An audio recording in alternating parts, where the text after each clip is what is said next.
We are one of the best shooters in the world. If we restrict our shooters, baka bumaba tayo sa standing natin. Mr. Reyes, I would like to disagree with you. Wala pa naman itong mga batas na ito nung nanalo ng 1, 2, 3, di po ba? Why would you say na hindi naman nanalo kung ipapasa natin itong mga bills na ito? What is your By basis? nalilimitahan po yung ibang mga shooters Hindi na natin. nalilimitahan nun. Nanalo na nga sila eh. Ikaw na mismo ang nagsabi. Opo, yung iba po, meron So, ibig mo konting... sabihin, kailangan natin luwagan. Luwagan lang po natin ang Bakit konti. po? Ha? Dahil nalilimitahan po yung mga competitors Hindi, natin. it's limited by law. Bakit po natin luluwagan? What is your logic behind that? Good morning. Good morning po sa ating lahat. Welcome to the meeting of the Committee on Public Order and Safety. Ang ating tatalakayin ngayong araw ay ang tatak na proteksyon ang mga mamamayan. Kasabay ang pagpapahalaga sa karapatan ng mga legitimate gun owners. Ito ang mga prinsipyo na gagabay sa ating usapin ngayon. At sisikapin nating balansihin ang mga prioridad ng ating bayan. Our agenda is the initial deliberation of the following measures amending Republic Act 10591 or the Comprehensive Firearms and Ammunition Regulation Act.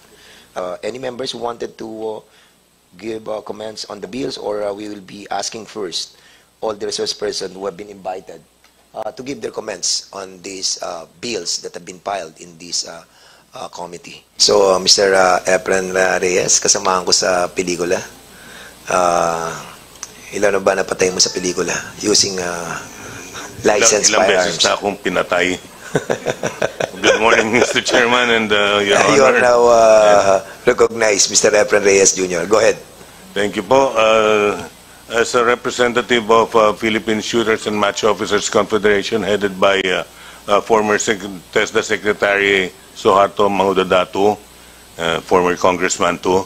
I'm being the Vice President External of PSMOC.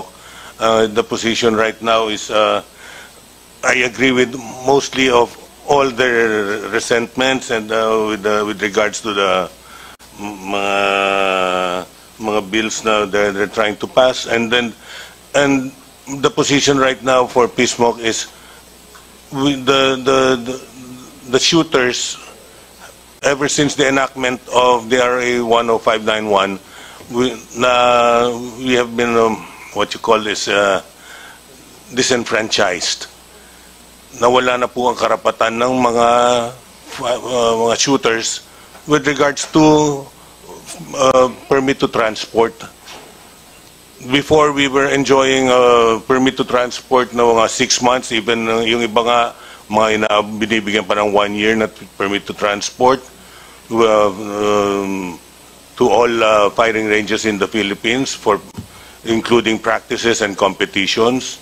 Ngayon, we are merely limited to 5 days for every competition. Wala pang, kung magpa-practice ka, kailangan pang kumuha ng permit to transport ulit.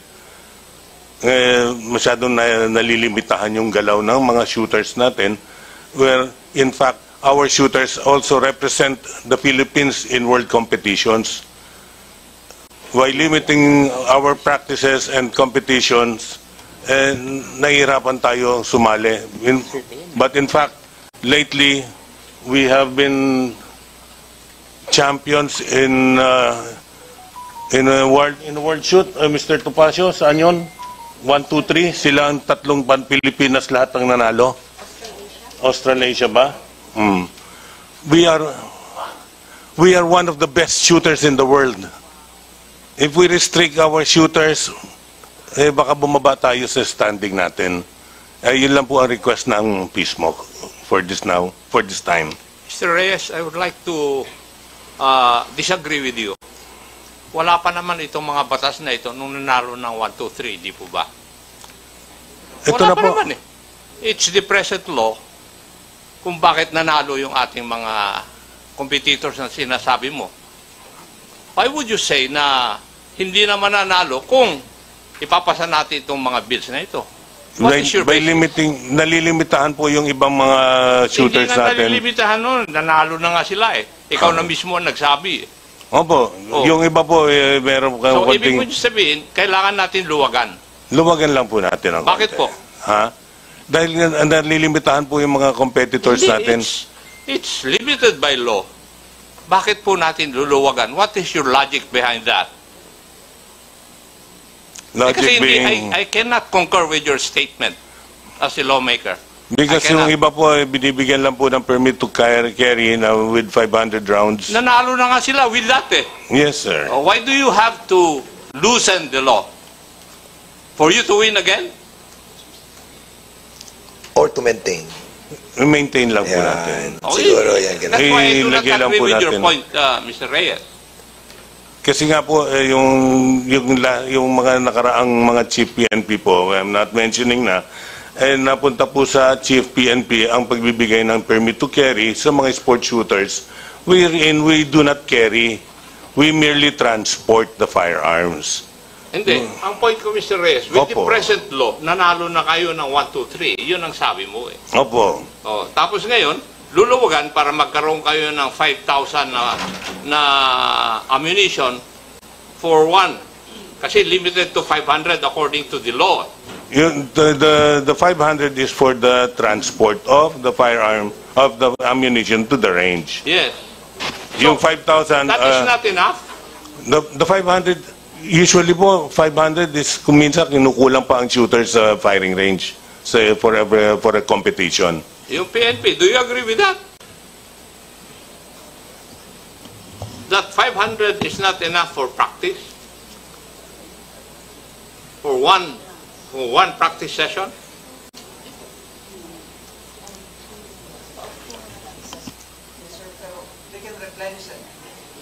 Under the law, they can replenish? Oh, what's the problem? Opo. Wala palang problema eh. Mr. Topacio, are you raising your hand? Yes. Okay, go ahead, please. Mr. Chair, to answer the question lang of the good Congressman Acop, I think si Mr. Reyes, hindi niya masyado explain. A lot of these shooters during the gun ban, and most of the time when they practice, a lot of them are in the US, because in the US, they don't restrict ammunition. If you talk to any shooter here in the Philippines, especially those who compete abroad, I mean, my brother is part of the national team for shotgun, and he can only bring a certain amount of rounds during practice rounds.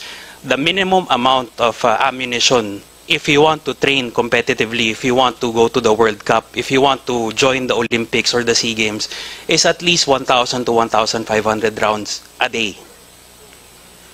And we are only being allowed, I believe, if you're a sport shooter, 500.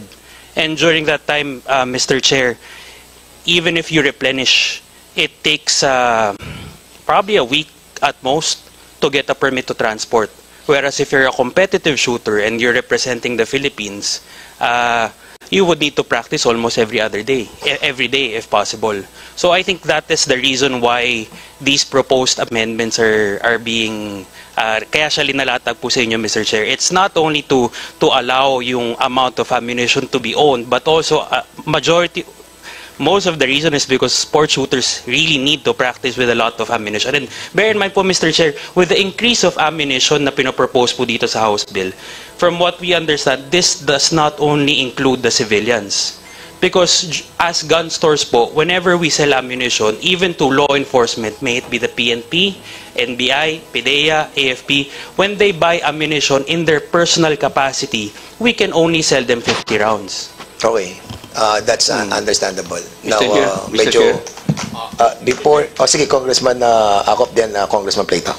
Kasi yun lang ang provided for by law and you have to abide by that. Di ba? That is what the law says.